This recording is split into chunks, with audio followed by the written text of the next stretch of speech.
Good morning to everyone. Magpi-fishing na naman tayo. So today nagse-set up ako. Drop shot ulit sa mga bagong tagapanood natin. So ganitong drop shot.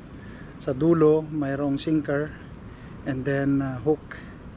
So yung sinker hindi kailangan masyadong malaki, pero wag naman masyadong magaan. So ganyan ang drop shot. So tapos lalagyan natin ng worm dito. Tapos pag binato natin, hayaan lang natin doon na may kumagat. At pag may kumagat, doon lang natin gagalawin. Okay? Abangan natin, guys. So nalagyan ko na siya ng worm at ready na. So babato na natin.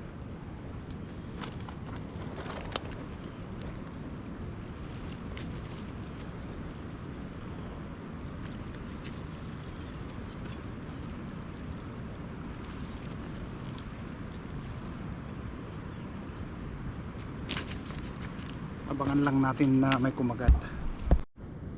Guys, happy Canada Day pa nga pala sa inyong lahat. So ngayon ay July 1. It's Monday. So summer na. Kahit na anong klaseng isda rito ngayon ay halos pwedeng iuwi pag nahuli mo. So may mga limit din siya, so we just have to be very cautious kung ano yung mga pwedeng iuwi. Makikita sa website ng fishing yung mga pwedeng iuwi at kung ilan base sa location na pinagpipishingan. So basahin nyo lang yun para maging guide. Okay?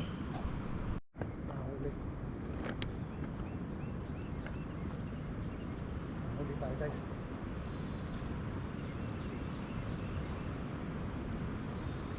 May nahuli.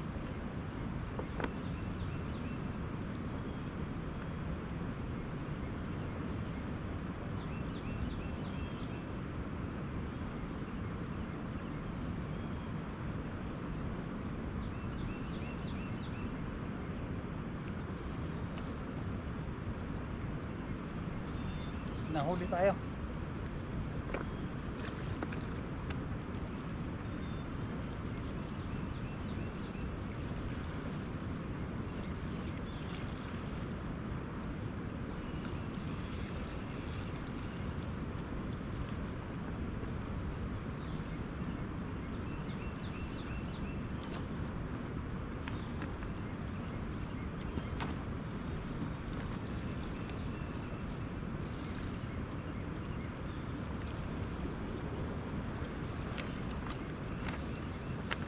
Alright, guys, kahuli tayo. Isang malaking sheephead, freshwater drum. Tinatawag itong freshwater drum. So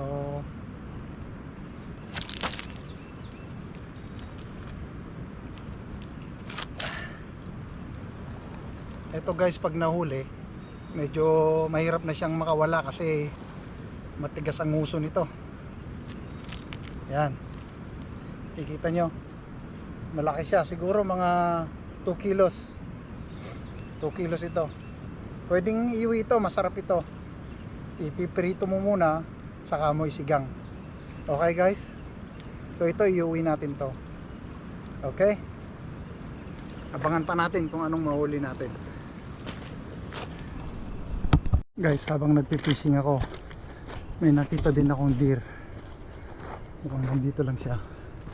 Hindi natin lalapitan, pero gusto ko lang siyang i-video. So yun,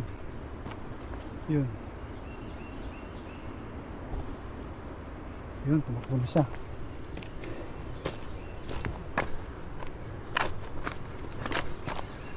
Patakbo na siya dun.